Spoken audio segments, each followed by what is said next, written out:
Hi there, Adapters and Adapters Tech X. Great having you back. We're here at Catalyst for Conversion, powered by Revenue by Design, and delighted to be able to get Ufi with us. And Ufi is the CEO of the Environmental and Energy Alliance.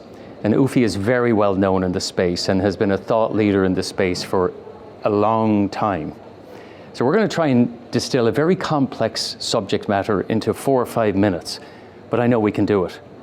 So one of the biggest issues is for businesses to start somewhere with understanding sustainability, ESG, all the synonyms, and unpack that. How do you just get started? A lot of it depends on where you are getting started, because there's a lot of compliance risk which is coming into the fore. So, for example, your energy performance certificate ratings, basically within 12 months' time, if you're E or E is the limit. If you're below E, then you're not able to actually operate a commercial building anymore. So that's focusing the mind. And I think there is a misperception about the fact that getting involved in ESG is going to cost a substantive amount of capex from the start, from the outset. That's not necessarily true. One of our members put it really, really nicely. He said, look, the way that we look at this, and they own multiple portfolios, over 800 assets. He said the way that they approach it is threefold. One, what can we achieve with zero capex? So, what can we do in terms of behavioral change to get started? What kind of savings can we achieve? What kind of energy efficiency, performance, improvements can we achieve? So zero capex. What they found across their portfolio is that they were able to save, just in terms of energy, over 25% of their energy consumption at zero capex to get started. The next phase was, okay, what can we achieve for low capex? So, what can we achieve by changing the light bulbs? Now we're going up the ladder. Exactly. So zero capex, then low capex. Now they found that they were able to save a further 25% on low capex. Can you give us an example of that? So, let's start with no capex in terms of an example.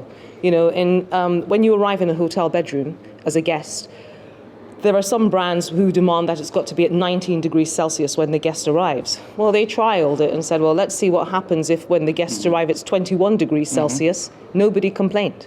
So that 2 degrees Celsius change created a huge amount of energy saving for them. Same thing reverse in terms of, okay, if it's too cold outside and we're warming the room to 23 degrees, what if we lower that to 21 degrees? Right. Are we getting complaints? No complaints at all. So significant changes. And in terms of the low capex, I already cited, the changing of light bulbs or basically fixing the building management system. The big one, that's the big consumer of energy. During COVID, when hotels were closed, during the lockdowns, and hotels had no guests, research shows us that the hotels were still consuming up to 60% of the energy that they would be consuming if they were at total occupancy.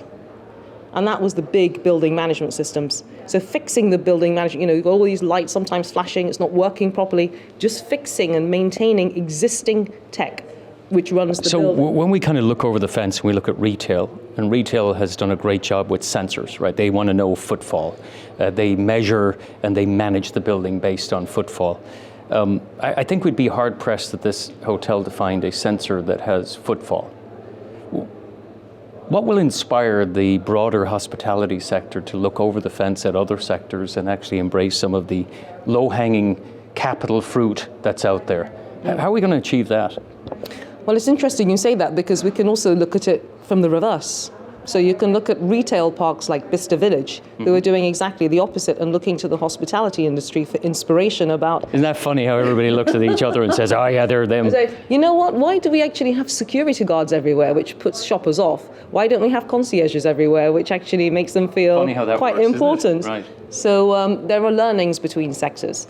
And in terms of what we can learn as a sector in terms of technology and the low-hanging fruit, there's a lot that we can learn. There's a lot that has been achieved, particularly around energy efficiency, energy performance in buildings, which are outside of our sector, in the office space, in the retail space.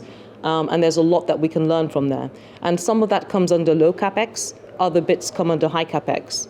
But coming back to how do you get started? If as a business you can actually save 50% of your energy consumption through no capex and low capex, I think that's a really good place to get started. Yeah, it's good. You know, it's actually simple questions, right, to get there. So moving forward just a little bit here, and we think about what's coming out in policy.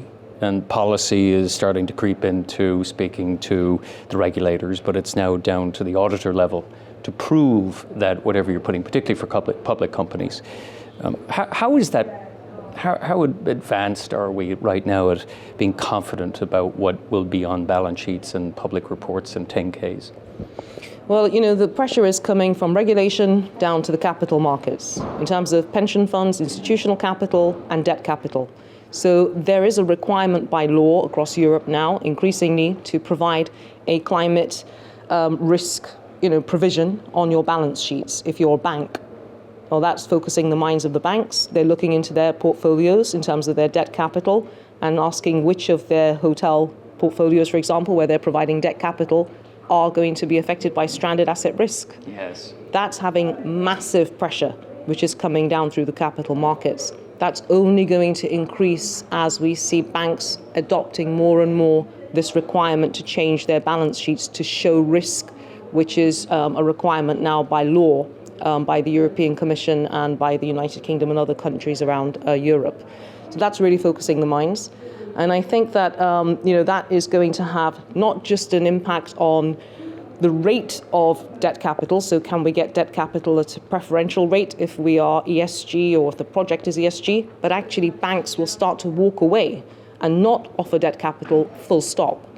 And it's not just debt Well, that'll get everybody's attention now, won't it? Absolutely. And it's not just debt capital, it's also equity as well. So this is what's going to really transition the market. And that's why the investors are working with us to define these common standards and metrics against which they can actually measure the impact and the returns on their investments.